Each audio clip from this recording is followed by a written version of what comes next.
I didn't realize that I had been a victim too, that I was born in the mid 50s, that I had been a victim of the glamorization of the tobacco industry. Hi, my name is Donnita. I was diagnosed with lung cancer at the age of 68. Um, I was diagnosed at stage 1A2, non-small cell lung cancer, adenocarcinoma. I had no symptoms prior to my lung cancer diagnosis. I had read in my benefits brochure for Blue Cross Blue Shield back in 2018 that it was one of those well care checks and that I was eligible for it. And I requested from my primary care doctor at the time to have a low dose lung cancer screening CT, and he was negative, and I didn't have a good relationship with this doctor. He was negative with me and told me that my insurance wouldn't cover it. And I pushed back and I said, I know it does. I saw it in my brochure and I want a lung cancer screening CT. I have a significant smoking history and I really want the test. So he wrote it, but I didn't have another one for 5 years. And that was a couple of different reasons. There was the reason of the anxiety I had anytime I ever thought about going to see that doctor. Because it just never was a good visit when I would see him. Then there was COVID mixed in there. And then there was the birth of my two grandchildren. So, between those three factors, next thing I knew, 5 years had gone by and I had not had another screening. And I finally said, you just can't do this anymore. I moved to a hospital practice and I went in with my list of things I wanted. And right on the top of the list was, I want a low dose lung cancer screening CT.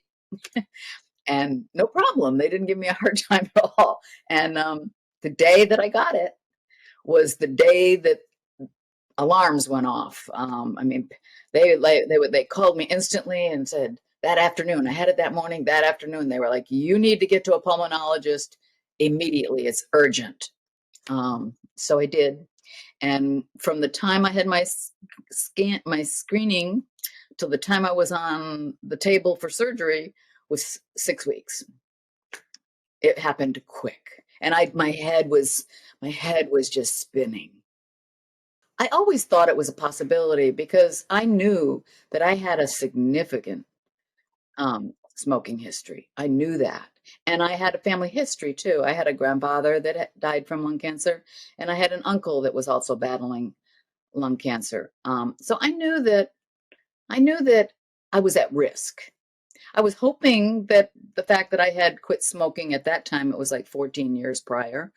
I was hoping that that had mitigated my risk, right? And that I was living such a healthy lifestyle, that that would mitigate my risk. And I wasn't even thinking about radon or my asbestos exposure at that time. I was only thinking about my smoking history. Um, but then now, hindsight, when I look back on it, I had significant risk when you wrap all three of those factors together. They said that a nodule had been found, a suspicious nodule had been found. And I mean, I I didn't even hesitate to think that that's lung cancer. A suspicious nodule is lung cancer. I mean, it was an immediate thought in my mind. And I'll never forget how very calm I was. I was calm.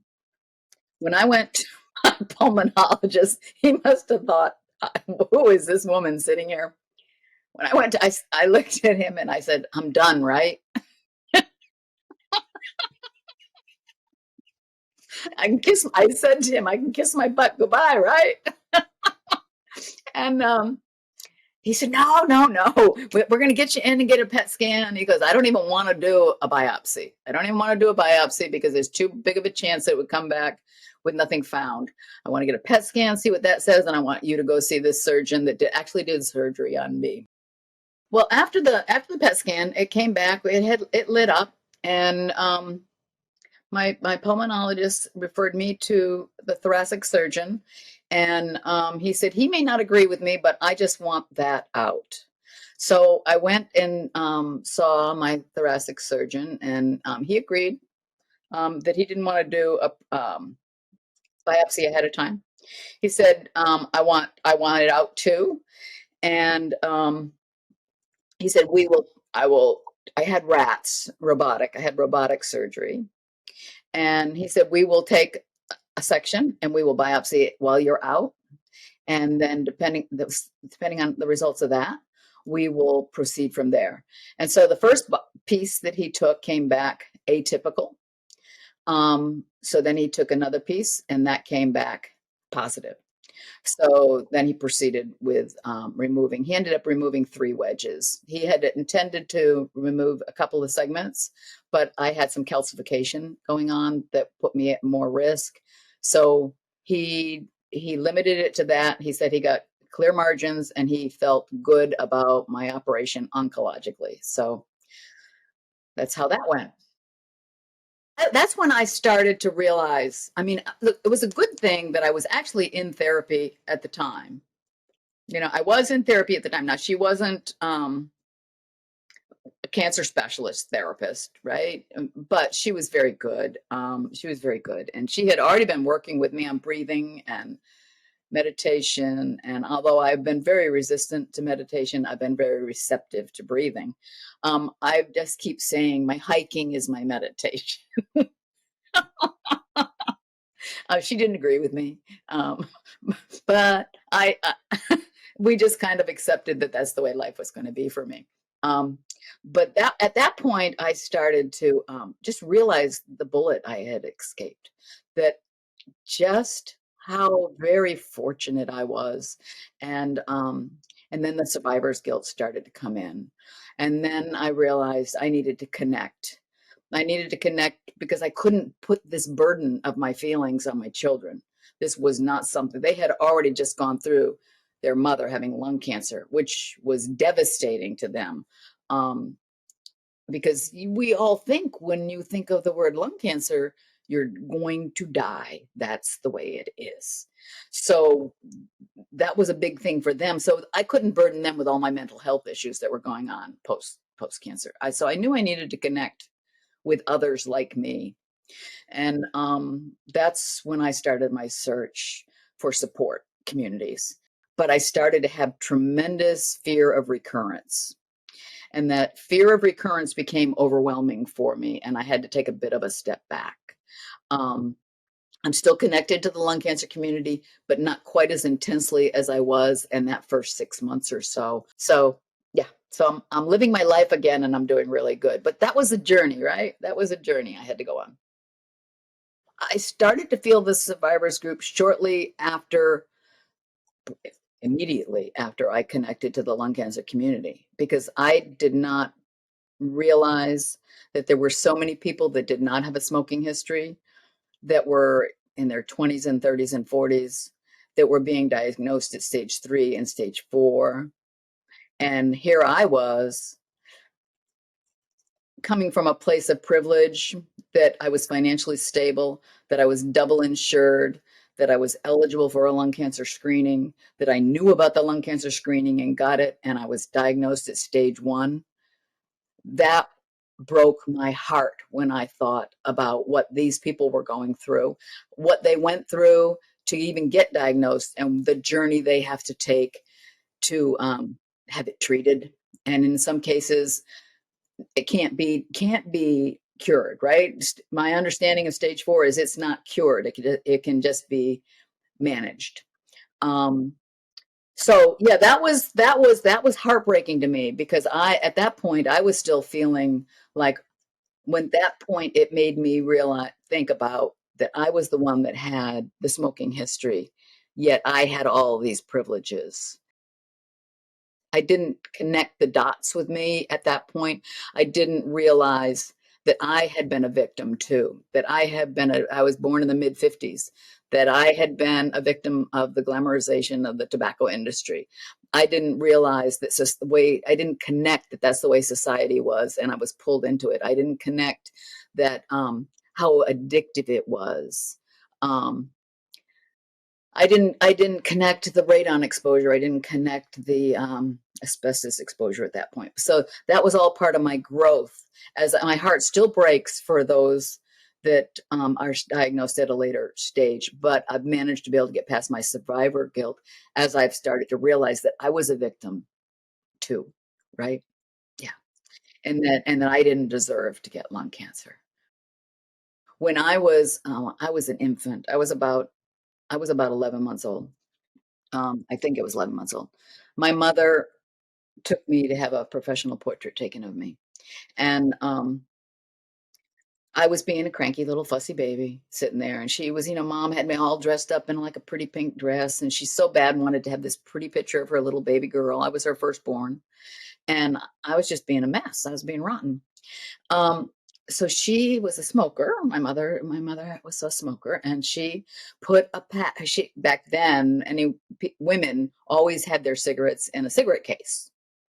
So she took her pack of cigarettes in the cigarette case, and you can see the top of the Marlboro Reds. She put the pack of cigarettes in my hand. There for eternity is my beautiful infant professional photo with me sitting there with a pack of cigarettes in my hand. But see, that just shows you how culturally the norm was that was acceptable to do that. That she thought nothing to put that pack of cigarettes in my hand for this professional photo, right? Thought nothing of it. So that just, and I've seen that picture off and on my whole life, and I've never thought anything of it. But after post cancer, when I saw that picture, my jaw just dropped. I was stunned, and I was stunned, and I immediately texted it and sent it to Heidi, and I was like, "Look at this! Look at this!" And bless her heart, she helped me because she immediately started to talk about the glamorization of the tobacco industry and all of that. And it was like I just started to be able to put so many things together after that. But that's my example of just how casual and normal it was back then. That a mother who loved her baby and wanted a professional photo would put a pack of cigarettes in her hand for the photo. I had attitude then, I didn't have shame. Then when I was diagnosed with lung cancer, and I discovered that there were people that had no smoking history that were so young. That's when I started to experience the shame, and I didn't know how to talk to other people regarding that. And then when I first started to talk that I had a smoking history, I got shut down. There are people in the community that don't want you to talk about it. And so that was a very conflicting thing for me because it's my story and I have to talk about it. But because of the public perception of lung cancer and that it's so associated with smoking, there is a feeling amongst many that they want it to be in the closet. You've got to keep it down. And I couldn't keep it down. So then I had struggles there too. It's like, well, I'm not supposed to be ashamed of this, but I'm not supposed to talk about it either. But I have to talk about it because I can't help those that I'm able to help if I'm not able to talk about it. So I just pushed through that and I finally got to a place where, yeah, there's going to be some people that don't like what I have to say because I am talking about it, but I have to talk about it. Those that try to don't want me to speak my story think that as for the community that I hurt the community when I talk about it because it's our goal is to change the public perception of lung cancer and if you talk about the belief is if you talk about a smoking history that you're not changing the public perception of lung cancer. In my truth, in my view, I'm changing the public perception of lung cancer by telling my story of the pack of cigarettes in my hand as a baby in that photo. I'm helping to change the public perception of people not judging me for it because they can start to understand my childhood and my exposure and the culture and the glamorization of the tobacco industry. That's changing the public perception of lung cancer. And I don't have to stifle and not talk about my smoking history because I was a victim of it. Everybody has to choose to tell their story the way they want to, right? And I'm hoping that those that are feeling guilty can see that if I talk enough, right? If I continue to talk enough, maybe they can see that and they'll start to feel comfortable themselves and talk. And if not, that's their journey and they have to tell their story their way. Every time I go to a doctor, I have an 8.5 by 11 sheet of paper where I have my bulleted points that I'm going to talk about, and I print it off and I take it with me. Well, the one I took to my surgeon, the first question on that list is, because I'd already done some research, um, will I be getting biomarker testing? And I was told, yeah, you'll get biomarker testing.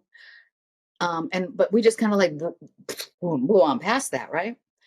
And then when I went back in for my 6-week checkup, um, I was told, no, you didn't get your biomarker testing because you were stage 1A, and that wouldn't change the treatment. So you don't need biomarker testing.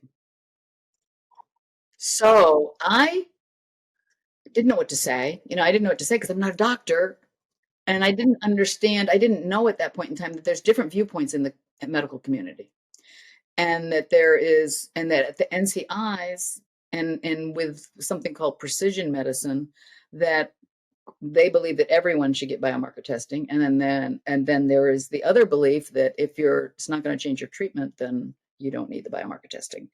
And your insurance probably wouldn't cover it anyway, right? Because because of your stage, your insurance probably wouldn't cover it.